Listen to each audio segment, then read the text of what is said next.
Hi, I'm Clarine. To most people around here, I'm just a waitress at a local diner who struggles to pay the bill. But honestly, I'm a dreamer, a future law student, and a girl who is tired of being broke. I've had a tough life, but I've always believed that one day, my luck is going to turn around. Anyway, let me tell you about my favorite daydream. Picture this: a breathtaking blue sky, soft golden sand, and me sunbathing on a luxury Hawaiian beach, eating sweet strawberries. To make it even better, I was being served by Kirby, absolute arch enemy. That brat used to tease me endlessly about my worn-out clothes, but in my fantasy, I was secretly a millionaire. I giggled as I watched her frown in a grass skirt, reluctantly performing a dance just for me. Suddenly, the daydream vanished. The salty breeze was replaced by the smell of greasy food. I blinked, realizing I was back at work, and my coworker Mary was standing right in front of me, telling me to wake up. She said daydreaming wouldn't fill my stomach and ordered me to finish my shift. I shrugged and told her that everyone wants to be rich, but sadly some of us can only dream. She leaned in and whispered that if I wanted to be Cinderella, I should go find a prince, but warned me to stay away from Danny, who was just as poor as we were. I told her not to underestimate him. Just then, I looked across the room and saw Danny helping a little kid with a dropped toy. My heart melted. I whispered to Mary that I had fallen for him for a good reason, but he just shook his head and went back to work. After my shift, I started walking home. Mary was right. My dinner wasn't going to cook itself. I walked into the grocery store, wondering what I could afford. My dad left when I was 4, and my mom had worked her socks off to provide for us. Because of that, I felt it was my responsibility to work part-time to save for law school. Suddenly, the ground started violently shaking. Groceries rained down from the shelves, smashing into messy pieces around my shoe. Terrified, I crouched to the floor, covering my head until the earthquake stopped. Thankfully, nobody was hurt, but the store was a disaster. Warren, the elderly owner, looked distraught. Feeling sorry for him, I helped him clean up the mess. When we were done, Warren handed me a lottery ticket as a thank you. I admitted I didn't know how it worked. He explained that if the numbers matched the ones on television tonight, I could win big. He read them out: 15, 26, 14, 48, 7, and 23. Before he finished, Kirby walked in. She shoved past me, claiming those numbers had been on her mind all day, and demanded the ticket. I told her to mind her own business. Warren told her it was the last ticket and I already had it. Kirby whipped out $2 and tried to buy it, but I told her to keep wishing. I didn't care about the lottery, but there was no way I would let her win. I marched out of the store, but Kirby chased me down, cornering me in a quiet alleyway. She offered me $10, sneering that it was a fortune to someone like me. I laughed and told her I would rather win millions and hire her as my maid. I warned her she would never get anything from me, the ticket or Danny. To prove it, I tossed the ticket into the trash bin and walked away. Kirby screamed after me that she might let the ticket go, but she would never give up on Danny. You might wonder why Kirby and I were always bickering like that at school. Well, to put it simply, we were both competing for the heart of the same guy, Danny. He was a tennis extraordinaire and a total brooding, handsome Madonna. Honestly, I thought I had the upper hand, because we worked part-time at the very same restaurant. But let me tell you, it was not that easy. Danny was such a cold fish. Whenever I helped him clean off tables in the evenings, hoping for a spark, I tried again and again to make conversation. Every single time, he would just give me a soulless, flat thank you, and that was it. It was exhausting.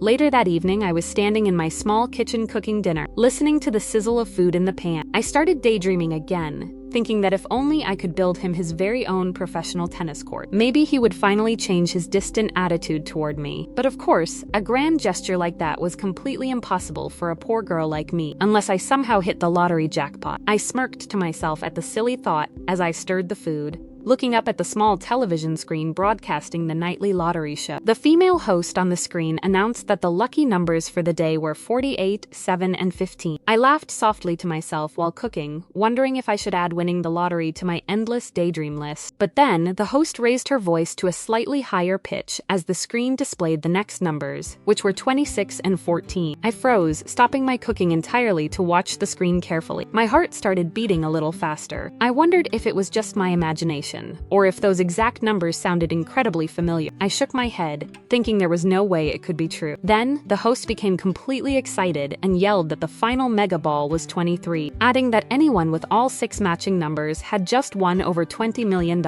I stood there in absolute shock, dropping my cooking spoon. Those were my numbers. I realized that I had just become a millionaire. God had actually answered my prayer. I forgot all about dinner and ran as fast as I could out into the dark night, heading straight back to that hidden alley where I had thrown the ticket away. But when I got to the trash bin, my jaw dropped. Kirby was already there, with her head completely buried inside the bin, rummaging through the garbage frantically. Seeing her there confirmed my suspicion. The ticket had definitely hit the jackpot for real. I rushed over and plunged my hands into the trash, digging through old food and wrappers, and suddenly, my fingers brushed against the slip of paper. Kirby and I grasped the ticket at the exact same time. We both pulled hard, refusing to let go. Kirby snapped at me, claiming the ticket belonged to her. I scoffed and told her that was highly unlikely, suggesting we go straight back to the store and ask Warren exactly who he gave the ticket to. Kirby stopped pulling for a second and called my idea brilliant, but then sarcastically asked if I really expected Warren not to ask for his own share, which would mean giving up a third of our massive prize. She was right, and I didn't want to risk that. I took a deep breath, trying to negotiate, and told her to let it go, promising to give her a 30% share of the money. Kirby sneered, saying 30% was a perfect fit for a nobody like me, and demanded 70% for herself, along with Danny. I smirked, realizing she was still trying to use this to get what she wanted. I asked her if that was really how she wanted to play this game, and proposed a new deal.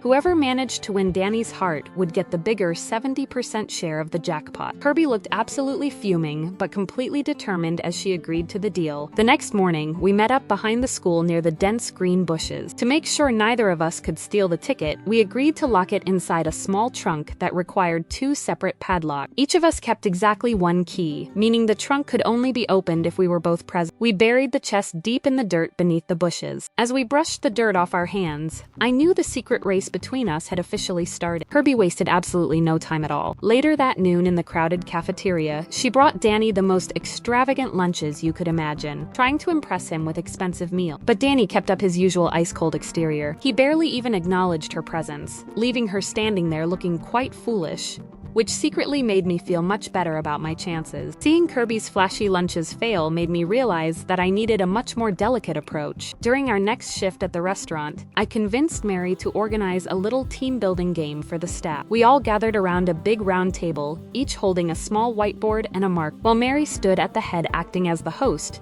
so we could answer questions and understand one another better. As the game went on, my heart practically did a flip. When asked about his favorites, Danny wrote down that he loved watching Star Trek, listening to Sam Smith, and reading Harry Potter. Those were my exact favorites too. When Danny looked over and saw that our answers matched perfectly, his usual icy expression melted, and he smiled softly at me. At that moment, I felt entirely certain that we were destined to be together. Then, Mary read out the next question, asking what the key was to maintaining a long-term relationship. I saw Danny write down the word feeling. Thinking about my own financial struggles, I flipped my board over and boldly wrote finance instead. I told him to be realistic, arguing that pure feelings were completely useless if you could not even afford to go out on a date. Danny's eyes turned incredibly cold, filled with deep disappointment. He told me that poor people could easily be happy in love, but he seriously doubted that superficial, pragmatic people like me ever could. Before I could even explain, he stood up and marched right out of the restaurant. I felt a massive wave of regret wash over me, wishing I could tell him that he had completely misunderstood what I meant. After that disastrous night, Danny ignored me completely. To make matters worse, kooky Kirby never left him alone. One afternoon, I went down to the school tennis court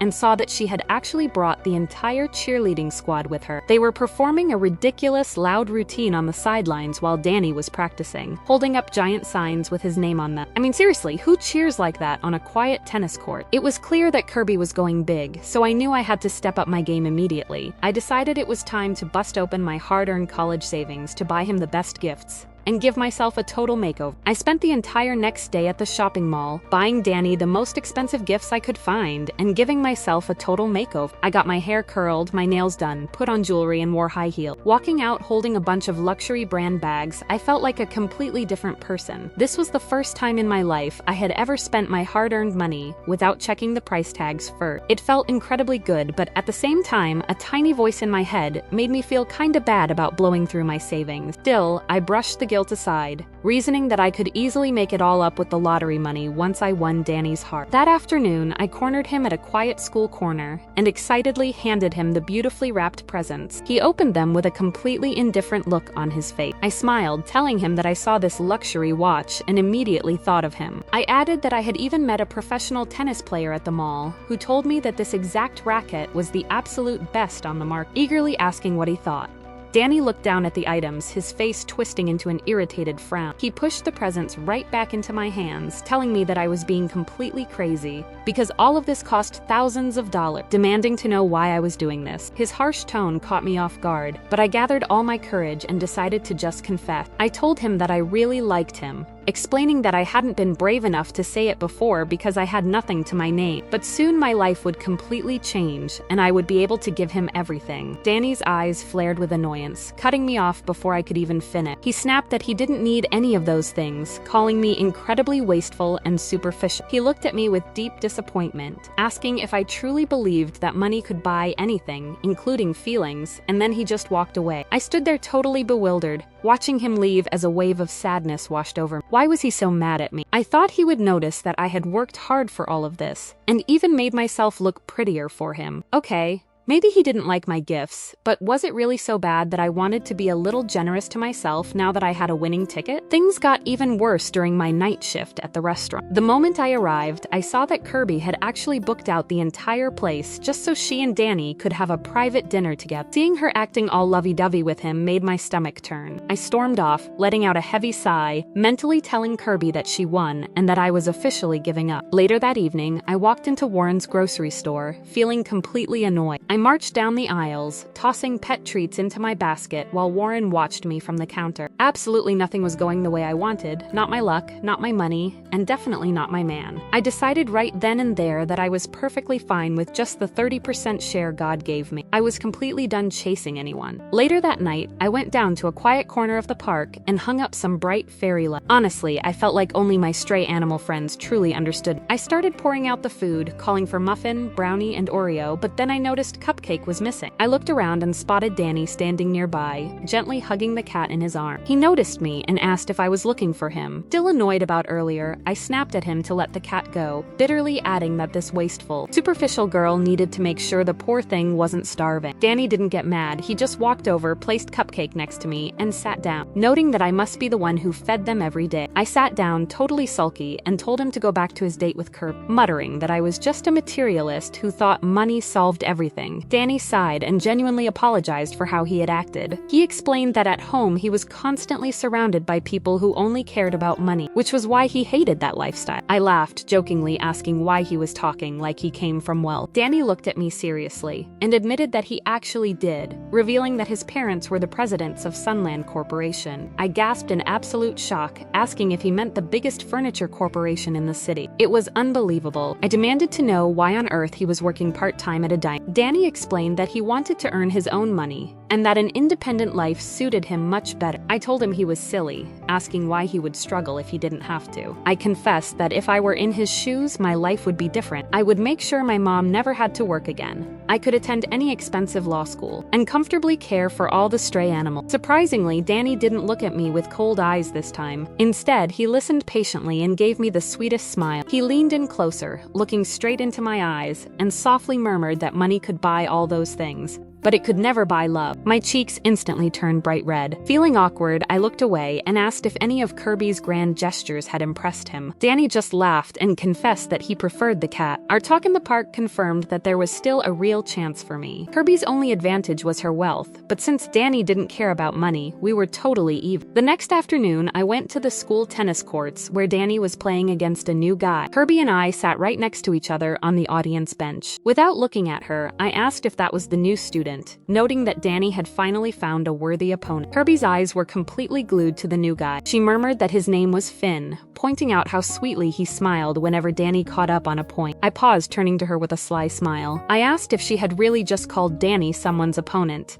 teasingly pointing out that someone clearly had a new crush. Kirby turned bright red, stuttering nervously and telling me not to talk nonsense. Right then, a tennis ball came zooming straight toward us. Finn sprinted over and caught it just mere inches from Kirby's face. He looked at her, asking if she was okay. I smirked and told Finn that she was perfectly fine, joking that her face always turned that red so it had nothing to do with the ball. Kirby was so embarrassed that she jumped up and ran off. I burst out laughing, realizing our race had taken a major turn. But then, shockingly, Finn turned to me and asked for my number. I blinked, wondering if my charm was suddenly glowing that much since everyone knew I liked Danny. I nervously glanced over at the court and saw Danny frowning deeply, throwing his water bottle into the box in a totally sulky way. Danny was such a riddle, but his reaction gave me a brilliant idea. I could use Finn as my last card to make Danny jealous, while baiting Kirby to admit her feelings so she would give up on our lottery deal. I felt like an absolute genius. For the next few days, I put my plan into action. Whenever Danny was around, I made sure to flirt heavily with Finn. One noon in the cafeteria, I purposely left my phone open on the table, showing a sweet text conversation between Finn and me. Sure enough, Kirby noticed it and looked completely jealous. A few days later in the library, I decided it was time for the final push. I pretended my phone was broken and borrowed Finn's to make an urgent call. I walked outside and secretly used it to text Danny, telling him that if he didn't like me, he should step aside and let Finn date this innocent girl. Then, to give Kirby a kick to admit her feelings, I sent her a text pretending to be Finn, confessing his love. Finally, I set a date for them at the tennis court at 8 o'clock that night, texting Danny that I would be all his and texting Kirby that Finn would wait until she came. Once the traps were set, I deleted the messages, blocked their numbers on his phone, and handed it back. I thanked Finn, asking if he was free tonight to meet at the tennis court because I had something important to tell him. Finn's eyes lit up and he nodded nonstop,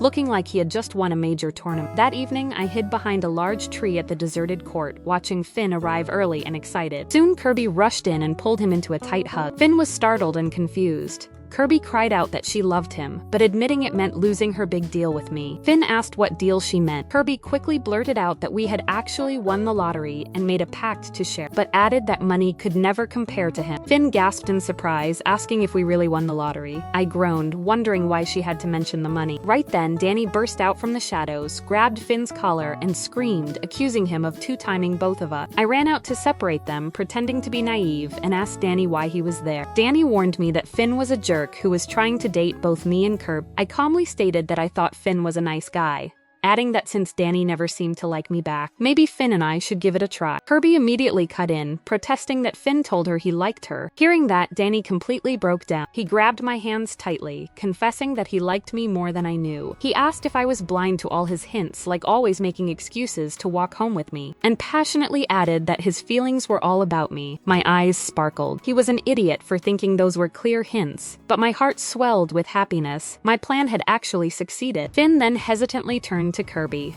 admitting he really liked her but thought she was out of his league, so he had only asked me for help. I just stood there with a totally unamused face. Kirby, with a huge grin, admitted that I won our bet, and then she dragged Finn away. Watching them go, I smiled, realizing my biggest win was successfully pairing up two couples. The next morning, Kirby and I met behind the school to retrieve the lottery ticket, but just as we unlocked the trunk, Finn swooped in out of nowhere, snatched it, and bolted with our million. Suddenly, a shadow lunged from the side, sending Finn tumbling to the ground. It was Danny. He explained that he had noticed Finn following us and knew he was up to something shady. Cornered, Finn confessed that he had transferred schools and approached me on his dad's order, and his dad was none other than Warren. Warren knew he had given me the winning ticket and had planned the whole thing. Finn apologized profusely, explaining that his dad was a gambling addict heavily in debt, and this ticket was his only salvation. Realizing Finn wasn't a bad person, and seeing Kirby comfort him, Kirby and I nodded to each other and agreed to give Warren a share to pay off his debt. Moved, Finn handed the ticket back. When Warren learned of this, he thanked us and offered to drive the four of us to Tallahassee to claim the prize. On a deserted road, he carefully had me double-check that the ticket was safe in my purse. Halfway there, the car suddenly broke down. We all got out to push, but the second we did, Warren slammed on the gas and sped away. Kirby panicked, asking where my purse was. When I admitted it was still in the car, she screamed that the greedy snake had stolen. I smiled and told her to calm down because Danny already had a backup plan. Danny and I winked at each other, and he pulled the real ticket from his pocket. He explained that the moment Warren offered to drive us, he sensed something sketchy and swapped them. Finn sighed, admitting his dad had gone too far and finally needed to work hard to pay his debt. I told everyone to enjoy the view because a taxi was already on its way. Ultimately, we claimed the prize, but the four of us decided not to divide the money. Instead, we built a shelter for stray animals together. Our project quickly caught the attention of philanthropists, expanding our fund across the US. Kirby is no longer obnoxious. She now wants to become a veterinarian and works happily alongside Finn. As for me, I kept working toward my dream, and my hard work paid off. I just got my law school acceptance letter. I might not be rich, but it doesn't matter. I couldn't be happier.